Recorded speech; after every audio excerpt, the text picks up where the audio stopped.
Identity market place, Peter pan syndrome, loneliness epidemic, क्या आपने कभी इनका नाम सुना है? क्या आज की जनरेशन ही प्रॉब्लम है, या मैं आपसे बोलूं ये एक एक्सपेरिमेंट का पार्ट है, एक ऐसा एक्सपेरिमेंट जो technology, social media and modern society ने मिलकर बनाया है। Smoking, show off, short attention span, no respect, ये वर्ड्स आपने जेनजीज के लिए कितनी बार सुने हैं? जब भी जेनजीज की बात होती है उनको इन्हीं वर्ड से डिफाइन किया जाता है। आपको पता है जेनजीज स्मोकिंग करते हैं, शो ऑफ करते हैं, डोपामीन पर जिंदा है, छपरीगिरी करते हैं, पर क्या आपने कभी जेनजीज को समझने की कोशिश करी है? So welcome to think with Prasang, जहां आपको सिर्फ इन्फॉर्मेशन नहीं पर्सपेक्टिव दिया जाता है।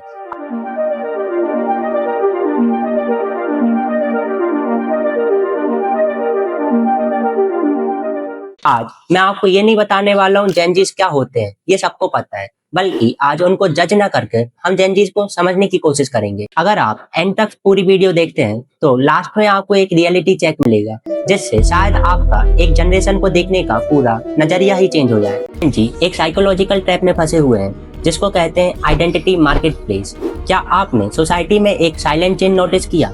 अगर आपने फील किया होगा कि पहले के समय में लोग अपनी आइडेंटिटी अपने मम्मी पापा को देखकर, या फिर अपनी सराउंडिंग से इंस्पायर होकर, या फिर अपने लाइफ एक्सपीरियंसेस के बेसिस पर बनाते थे, आज Gen Zs online trend, aesthetic and online images and videos के बेसिस पर अपनी आइडेंटिटी बनाते हैं। अगर मैं आपको सिंपल भाषा में समझाने की कोशिश करूं तो जेनजीज लाइफ जी नहीं रहे हैं, बल्कि ब्रांड कर रहे हैं। आज आप किसी जेनजी से उसकी आइडेंटिटी पूछोगे तो बहुत हाईली चांसेस हैं कि वो आपको कोई आंसर ही ना दे पाए, क्योंकि उसकी नज़र में उसकी खुद की कोई आइडेंटिटी ही नहीं है। वो अपनी पर्सनालिटी के लिए भी एल्गोरिदम पर डिपेंड करता है। पर क्या आपकी कोई पर्सनालिटी है? कमेंट्स में बताओ। सबसे ज़्यादा आयरनी की बात तो ये है कि जेनजी सबसे ज़्यादा कनेक्टेड जनरेशन होने के बाद भी सबसे ज़्यादा लोनली जनरेशन है। इसको हम बोलते हैं लोनलीनेस एपिडेमिक। आप एक जेनजी हो तो क्या आपने कभी एक चीज फील करी? आप अपनी फैमिली के सबसे ज़्यादा सोशल बंदे हो, आपके पास हंड्रेड्स ऑफ फॉलोअर्स तो हैं, पर जब भी आप सबसे ज्यादा अकेला फील करते हो, और वहीं पर चाहे आपके पापा भैया आपसे कम सोशल हैं, पर आज भी पापा रात को खाने के बाद घूमने जाते हैं, और भैया के पास आज भी कॉल आते होंगे कि भाई चल चाय पी कर आते हैं, गेड़ी मार कर आते हैं। पर क्या आपकी लाइफ में ऐसा कोई बंदा है जो आपको सामने से याद करे, जिससे आप जब चाहे जब बात कर लो, या फिर उससे इमोशनली कनेक्ट हो जाओ? रिस्पॉन्सिबिलिटीज से भागना, फ्रिक्वेंटली कैरियर चेंज करना, मैरिज डिले करना, आपको क्या लगता है ये सब नॉर्मल चीजें हैं? नहीं, इनको हम कहते हैं पीटर पैन सिंड्रोम। अगर मैं आपको सिंपल लैंग्वेज में समझाऊं तो इसका मतलब होता है बड़े होने का डर।